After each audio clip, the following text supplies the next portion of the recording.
جماعت اسلامی پاکستان نے راولپنڈی میں جاری دھرنے کے دوران حکومت کی پیشکش کو قبول کرتے ہوئے مذاکرات کے لیے 4 رکنی کمیٹی تشکیل دے دی۔ پاکستانی میڈیا کے مطابق جماعت اسلامی کا مہنگائی اور بجلی کے بلوں میں بھاری ٹیکسوں کے خلاف راولپنڈی کے لیاقت باغ میں دھرنا تیسرے روز بھی جاری ہے۔ دھرنے کے مقام پر کارکنوں کی بڑی تعداد موجود ہے۔ اس درمیان وفاقی وزیر اطلاعات عطا اللہ تارڑ حکومتی وفد کے امراض جماعت اسلامی کے دھرنے کے مقام پر پہنچے، جہاں انہوں نے جماعت اسلامی سے دھرنا ختم کرنے کی درخواست کی۔ جماعت اسلامی نے دھرنا ختم کرنے کی حکومتی درخواست کو مسترد کر دیا، تاہم مذاکرات کے لیے حکومت کی پیشکش کو قبول کر لیا۔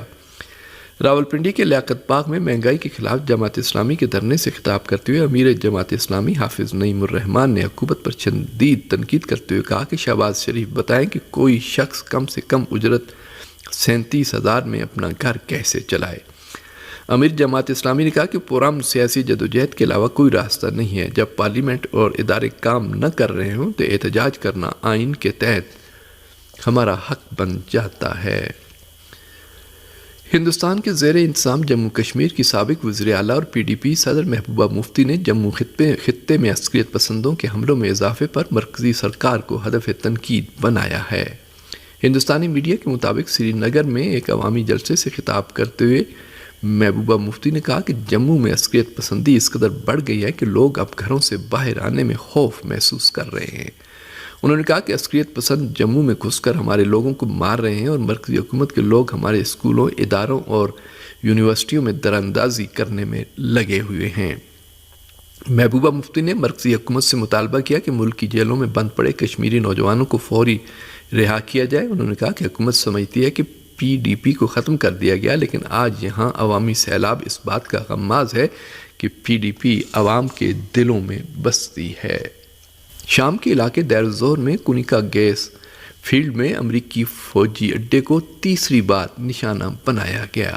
المیادین ٹی وی کی رپورٹ کے مطابق مشرقی شام میں دیر الزور میں امریکی فوجی اڈے پر گزشتہ 24 گھنٹے کے دوران تیسری بار میزائل حملہ ہوا اور کئی دھماکوں کی آوازیں سنی گئیں۔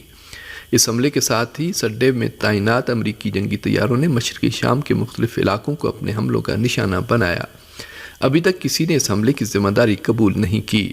امریکہ کی حمایت سے غزہ پر وحشیانہ صہیونی جارحیت کے آغاز کے وقت سے ہی تحریک استقامت کی جانب سے عراق و شام میں امریکی فوجی اڈوں پر مسلسل راکٹ، میزائل اور ڈرون حملے ہوتے رہے ہیں۔ تحریک استقامت نے اپنے انتباہ کو عملی جامہ پہنا کر اس بات کو ثابت کیا ہے کہ امریکہ کو غاصب صہیونی حکومت کی جارحیت کی حمایت کرنے کا خمیازہ بھگتنا پڑے گا۔ اسرائیلی فوج کے غزہ میں اسکول پر فضائی حملے میں خواتین اور بچوں سمیت کم سے کم 36 افراد شہید ہو گئے۔ غزہ کی وزارت صحت اور میڈیا آفس نے بیان میں کہا ہے کہ غاصب اسرائیل نے جس اسکول پر حملہ کیا اس میں بمباری کی وجہ سے نقل مکانی کرنے والے افراد رہائش پذیر تھے۔ دیر البلح میں کیے گئے اس حملے میں 15 بچوں اور 8 خواتین سمیت 30 افراد شہید ہو گئے، جبکہ اس کے علاوہ 100 سے زائد افراد زخمی بھی ہوئے، جس میں سے متعدد کی حالت تشویشناک ہے۔ اسرائیلی فوج کا کہنا ہے کہ انہوں نے اسکول میں دہشت گردوں کی موجودگی پر اسے نشانہ بنایا اور انہوں نے شہریوں کو کم سے کم نقصان پہنچانے کے لیے اقدامات کیے۔ حملے سے اسکول کی عمارت مکمل طور پر ملبے کا ڈھیر بن گئی، جہاں بعد میں لوگوں کو اپنے پیاروں اور قیمتی اشیاء کو ڈھونڈتے دیکھا گیا۔ صہیونی حکومت کی امدادی ٹیم کے ایک کارکن نے العربی ٹی وی چینل کے صحافی کو بتایا ہے کہ عینی شاہدوں کا کہنا ہے کہ شام کے مقبوضہ جولان کے مجدل شمس میں دھماکوں کا باعث اسرائیل کے دفاعی سسٹم کا میزائل تھا اور یہ دھماکہ اسرائیلی ایئر ڈیفنس سسٹم کی غلطی کا نتیجہ ہے۔ صہیونی حکومت نے دعویٰ کیا ہے کہ شام کے مقبوضہ جولان میں واقع مجدل شمس کو حزب اللہ لبنان نے نشانہ بنایا اور اس حملے میں اب تک 12 افراد ہلاک اور 40 سے زیادہ زخمی ہو چکے ہیں۔ اسی کو بہانہ بنا کر نسل کش صہیونی حکومت کی فوج نے جنوبی لبنان پر اپنے تازہ ترین حملوں میں 5 سرحدی دیہاتوں کو میزائلی حملے کا نشانہ بنایا۔ حزب اللہ لبنان نے اس حملے میں ملوث ہونے کی سختی سے تردید کی اور کہا کہ اس حملے میں اس کا کوئی کردار نہیں۔ اس سلسلے میں اسرائیلی امدادی ٹیم کے ایک کارکن نے کہا کہ چند عینی شاہدوں نے اپنی آنکھوں سے دیکھا ہے کہ آئرن ڈوم سے فائر ہونے والا میزائل فٹ بال گراؤنڈ میں آ کر گرا ہے۔ جبل الشیخ علاقے کے لوگوں نے بھی، جن کا تعلق شام کے مقبوضہ جولان کے دروزی فرقے سے ہے، کہا ہے کہ اسرائیلی آئرن ڈوم سے فائر ہونے والے میزائل میں انحراف پیدا ہونے کے باعث فٹ بال گراؤنڈ میں دھماکہ ہوا۔ دنیا اسناد لبنانی پارلیمنٹ کے اسپیکر نبی بری نے بھی لبنان میں اقوام متحدہ کے کوارڈینیٹر جنین پلاس خارت کو فون کر کے بتایا ہے کہ شمس میں ہونے والے ہوائی اڈے میں حزب اللہ کا کوئی ہاتھ نہیں، اور وہ پورے یقین سے کہہ رہے ہیں کہ اس سانے کا ذمہ دار لبنان یا استحکامتی تحریک نہیں ہے۔ لبنانی پارلیمنٹ کے اسپیکر نے مزید کہا کہ جنوبی لبنان کے دیہاتوں پر اسرائیل کے پے در پے حملوں اور جہادیتوں، حتیٰ عام شہریوں، میڈیکل عملے اور صحافیوں کو نشانہ بنائے جانے، نیز عالمی سطح پر ممنوعہ ہتھیاروں کو استعمال کیے جانے کے باوجود لبنان اور اس کی استحکامت جنگ کے اصولوں کی پابند ہے اور عام شہریوں کو نشانہ نہیں بناتی۔ اس سلسلے میں امریکی صحافی ڈین کوہن نے کہا ہے کہ اسرائیل لبنان کے ساتھ جنگ چھیڑنا چاہتا ہے اور بہانے کی تلاش میں ہے، اور اسی بنا پر بلا کسی ثبوت کے حزب اللہ پر الزام لگا رہا ہے۔ لبنان کے ترقی پسند سوشلسٹ پارٹی کے سابق سربراہ ولی جنبلاط نے بھی کہا ہے کہ دشمن جنگ کی آگ بھڑکانا چاہتا ہے۔ غاصب سنی دشمن کا ماضی و حال قتل عام سے بھرا ہوا ہے، جو بلا سبب عام شہریوں کے خلاف جرائم اور قتل عام کا ارتکاب کرتا رہا ہے۔ اور پاکستان کے وزیراعظم شہباز شریف نے فلسطین کے علاقے خان یونس میں جاری اسرائیلی فورسز کی پرتشدد کارروائیوں کی شدید مذمت اور اس پر گہری تشویش کا اظہار کرتے ہوئے کہا ہے کہ اسرائیلی فورسز فلسطینیوں کی نسل کشی کے سنگین جرم کا ارتکاب کر رہی ہیں۔ ان کا کہنا تھا فلسطین میں انسانی المیہ جنم لے چکا ہے، اقوام متحدہ سمیت عالمی برادری اپنی ذمہ داریاں پوری کرے۔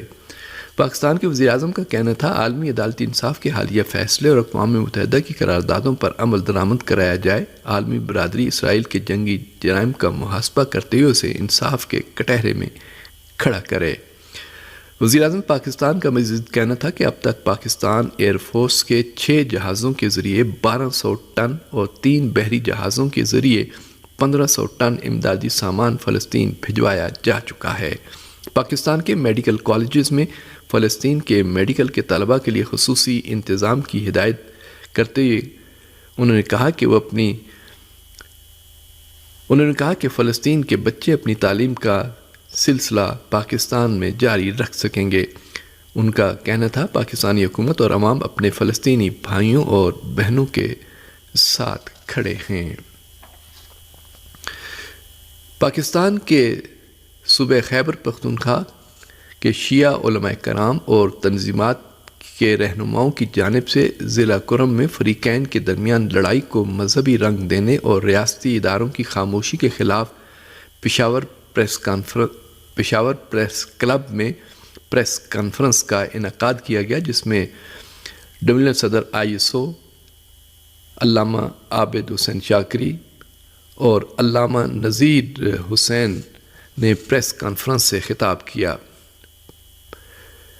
پریس کانفرنس میں خطاب کرتے ہوئے کہا گیا کہ ضلع کرم کے پرامن ماحول کو ایک منظم سازش کے تحت خراب کیا جا رہا ہے۔ انہوں نے ضلعی انتظامیہ اور دیگر ریاستی اداروں کی خاموشی پر افسوس کا اظہار کرتے ہوئے دہشت گردوں کے خلاف کارروائی کا مطالبہ کیا۔ پریس کانفرنس سے خطاب کرتے ہوئے علامہ عابد حسین شاکری کا کہنا تھا کہ پارا چنار میں حالیہ حملوں کا سلسلہ فرقہ وارانہ نفرت اور دہشت گردوں کا دوبارہ فعال ہونا ایک پریشان کن رجحان کی نشاندہی کر رہا ہے، اور یہ لہر ہمارے معاشرے کی ہم آہنگی اور بھائی چارے کے لیے شدید خطرے کا باعث بن سکتی ہے۔ ان کا مزید کہنا تھا ہم اس طرح کے پرتشدد حملوں اور جھڑپوں کی بھرپور مذمت کرتے ہیں اور تمام شہریوں کی حفاظت اور سلامتی کو یقینی بنانے کے لیے فوری اور مؤثر اقدامات کا مطالبہ کرتے ہیں۔ پریس کانفرنس میں اعلیٰ حکام سے پرزور مطالبہ کیا گیا کہ حالیہ دہشت گردی کے واقعات کی شفاف تحقیقات کے لیے JIT تشکیل دی جائے، دہشت گردوں اور ان کے سرورکاروں کو کیفر کردار تک پہنچایا جائے تاکہ علاقے میں پائیدار امن کا قیام عمل میں لایا جا سکے۔ شیعہ رہنماؤں کا مزید کہنا تھا کہ جب دو فریقین کے درمیان فیصلہ ہو گیا تو کون سی ایسی طاقتیں ہیں جو ماننے کے لیے تیار نہیں؟ بوشہرہ میں وہ کون سے عناصر ہیں جنہوں نے حفاظتی اداروں اور جرگے کی گاڑیوں پر راکٹوں اور دوسرے جنگی ہتھیاروں سے حملہ کیا؟ پریس کانفرنس سے خطاب کرتے ہوئے علامہ عابد حسینی کا کہنا تھا کہ جنگ کو پورے ضلع پر مسلط کرنا اور پورے ضلع کو محصور کرنا ریاستی اداروں کے لیے لمحہ فکریہ ہے۔ چند لوگوں کا سوشل میڈیا پر کھل کر دوسرے فریق کو کافر کہنا اور ان سے جنگ کرنا جہاد اکبر سمجھنے والوں کو آج تک گرفتار کیوں نہیں کیا گیا؟ کل امن جرگہ سے انکار کرنا سب سے بڑی دہشت گردانہ سرگرمی ہے۔ پریس کانفرنس کے شرکاء نے میڈیا سے گفتگو کرتے ہوئے کہا کہ ریاستی ادارے ان کے خلاف متحرک ہوئے اور ان کا کہنا تھا کہ دہشت گردوں کے خلاف ریاستی ادارے کو متحرک ہونا چاہیے اور دہشت گردوں کو کیفر کردار تک پہنچایا جائے۔ پریس کانفرنس سے خطاب کرتے ہوئے ان کا مزید کہنا تھا کہ اگر اس دہشت گردانہ رویے کی روک تھام نہ کی گئی تو مستقبل میں یہ لوگ ملکی اور قومی سلامتی کے لیے خطرہ بن سکتے ہیں۔